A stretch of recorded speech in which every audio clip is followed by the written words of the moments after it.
Brigitte Lahaie, Sud Radio. C'est l'instant Sexy News. Alors Alain Héril, on retrouve Laetitia Prey. Je ne vous ferai pas l'affront de vous demander ce que c'est que les femmes fontaines, Alain. Hein, je crois que vous savez de quoi on parle. Mais peut-être que tout le monde ne connaît pas, n'est-ce pas, Laetitia Prey? Bonjour. Peut-être, voilà pourquoi on va s'y pencher. Alors, bergères et bergères, m'en allant promener, nous allons voir un peu plus clair sur la fontaine. Brigitte, Alain, vous aurez reconnu l'air de la petite comptine enfantine, loin d'être ici innocente et bucolique, puisqu'elle parle du malheur d'un jeune homme qui aurait eu tort de refuser un cunilingus à sa belle, puisqu'il s'est fait quitter. Bref, en cette journée internationale des droits des femmes, de bientôt les titres des journées seront si longs à prononcer qu'on sera déjà le lendemain, j'aimerais qu'on se penche sur les mystères de la fontaine. Attention à ne pas tomber dans ces eaux troubles de vocabulaire qui ne sert qu'à rassurer les gens qui aiment ranger les phénomènes dans des petits tiroirs de façon binaire, à gauche, à droite, en bas, en haut, sans aucune nuance. Moi, dans ma prairie, je préfère utiliser fontaine que le terme de femme fontaine, comme si certaines en étaient dotées et d'autres pas. Mais c'est faux, les filles! On est toutes capables, on en est toutes dotées. Donc, avant de vous donner la méthode pour y arriver, voici la partie chiante de ma chronique. Le phénomène d'expulsion de ce nectar des dieux, c'est grâce aux glandes de Skene ou para-urétrales.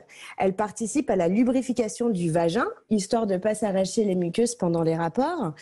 Alors, si on fait une découpe du sexe féminin de face, par exemple, vous avez le clito qui se trouve en haut, vous avez les grandes lèvres tout le long et les petites lèvres, vous avez juste en dessous le clito, il se trouve le trou qui laisse s'échapper le liquide des glandes de Skene, avant l'urètre, celui de l'urètre pour l'urine, juste en dessous, puis l'entrée du vagin et en dessous encore des trous, les glandes vestibulaires qui sécrètent un autre liquide pour participer, elles aussi, à la lubrification du vagin. Ces glandes de Skene, elles font moins de 3 grammes et versent en général 2 à 3 millilitres de liquide pendant le rapport. Autant vous dire que c'est quasiment inaperçu. Ce liquide qui n'a pas de nom, car les avis des professionnels divergent, et selon une étude qui constate que la vessie véhicule ce liquide, il s'agirait d'un ultrafiltrat provenant du plasma sécrété par les reins stocké dans la vessie, expulsé lors de la jouissance sexuelle. Fin de la partie relou. Alors, oh non, c'était assez clair quand même, hein, Alain Héril. C'est pas toujours simple hein, d'expliquer de quoi on parle. Non, c'est bien expliqué. Bravo Laetitia. Merci beaucoup Alain. Merci. Alors, du coup, on pourrait quand même se demander si le fait de d'en déverser jusqu'à en remplir un seau, si c'est pas un dérèglement. Un seau, faut peut-être pas exagérer, Laetitia. Alors, j'ai eu des témoignages. Je vous assure, Brigitte, visiblement, il y a des fois des quantités assez surprenantes.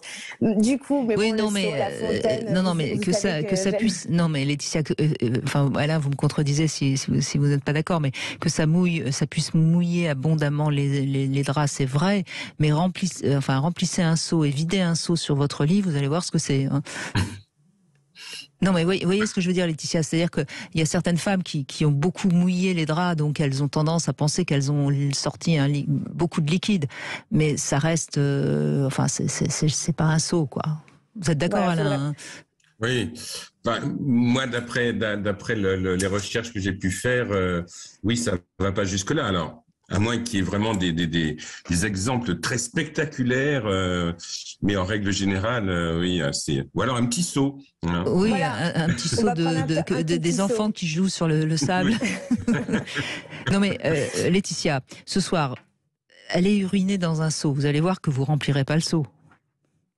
Même si vous n'avez pas bu de la journée. Je vais faire l'expérience. Donc, vous voyez, non, mais c'est toujours important quand même de ne pas tomber dans les extrêmes. Parce que sinon, ça peut... Enfin, voilà, bon, après... Évidemment. Mais du coup, On pense peut-être à un dérèglement de ce système, finalement, puisqu'on parle en général de 2 à 3 millilitres pendant un rapport d'une manière générale. Et ça rassure aussi peut-être un petit peu les femmes comme moi, nous les 33% de mon Instagram, à n'avoir jamais connu la fontaine. Alors du coup, le fait de faire fontaine, ça fait rêver beaucoup d'hommes et de femmes. Qui dit quantité dit qualité selon l'humanoïde. Le rejet de litres de nectar des dieux serait le signe de jouissance, dixit Brigitte. Bon, moi j'ai pu échanger avec des sourcières et des sourciers, comme on les appelle. Ce sont ceux et celles qui arrivent quasi systématiquement avec une technique qui a porté ses fruits, témoignage à l'appui. Alors celles qui ont déjà fait fontaine parlent d'une sensation puissante de contraction du vagin, comme un gonflement proche de la vessie, d'où le trouble du ressenti d'avoir envie d'uriner. La première fois, ça surprend. Tu crois que tu vas te faire pipi dessus. Après, tu kiffes parce que c'est un moment de lâcher prise total et intense. J'avoue que ça donne envie de tester. Alors, certaines me confient qu'elles préfèrent bien plus l'orgasme explosif interne plutôt que la fontaine. Et pour l'ex d'une amie, c'était sa façon d'avoir un orgasme. C'était ça, son plaisir final. Et elle ne connaissait rien d'autre. Autant vous dire que ça lui a coûté quand même cher en matelas. Est-ce qu'il n'y a pas un truc à faire, Bultex, là ? Allez, je ne vous laisse pas languir plus longtemps. La technique, la voici, la voilà. Sans oublier que le sexe est une histoire de ressenti et de personne. Vous n'allez pas sucer ou lécher tout le temps de la même manière.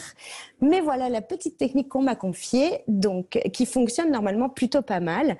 Donc c'est d'environ une phalange et demie du majeur à l'intérieur du vagin, en faisant des pressions assez fortes, mais pas trop, rapidement vers le haut.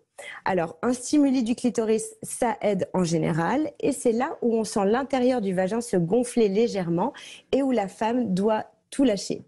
Cette technique signée par une femme a su le partager avec des hommes, et l'un d'entre eux m'indique qu'il a testé sur 7 femmes et 4 d'entre elles ont réussi à se lâcher. Entre ressenti et technique, la stimulation, c'est aussi une question de rythme. Écoutez. Une fois que tu as réussi à bien localiser la zone, c'est avoir un coup de main, c'est avoir le geste. Mais le geste, il faut avoir une certaine endurance au niveau de la rapidité. Il faut savoir quand vraiment accélérer. Et c'est physique, Le geste, il est physique.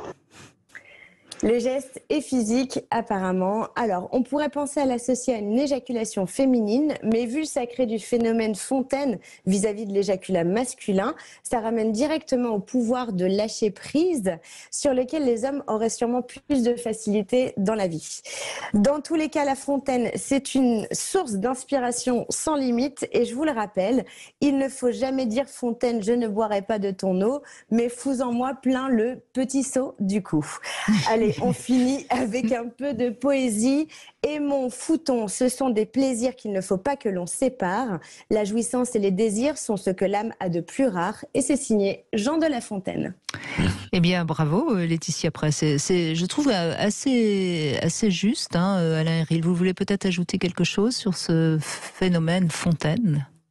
Oui, moi j'aime pas trop la notion d'éjaculation féminine qui met un terme masculin sur le fonctionnement féminin.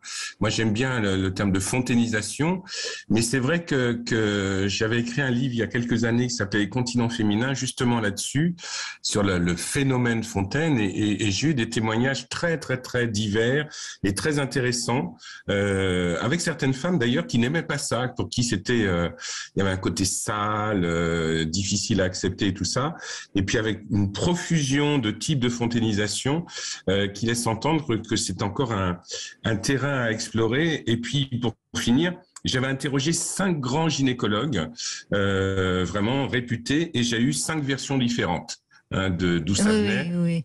Et y compris avec l'idée d'un résidu prostatique chez la femme et autres. Donc du coup, on reste encore malgré tout dans quelque chose qui reste mystérieux. Mais c'est Après, il y a des techniques, celles que Laetitia a citées, effectivement. Mais ce qui est intéressant, c'est que c'est rarement une technique par la pénétration qui permet de fontainiser. Oui, c'est plus par un doigt ou un jouet d'ailleurs. Que par un pénis. Mais en tout cas, je suis d'accord avec vous, Alain Héril. C'est encore une fois très très très différent suivant les femmes. Donc pas de et puis après c'est pas une finalité. On peut avoir de très très bons orgasmes sans être fontaine.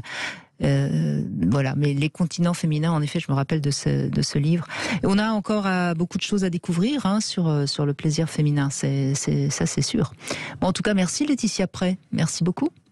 Avec grand plaisir.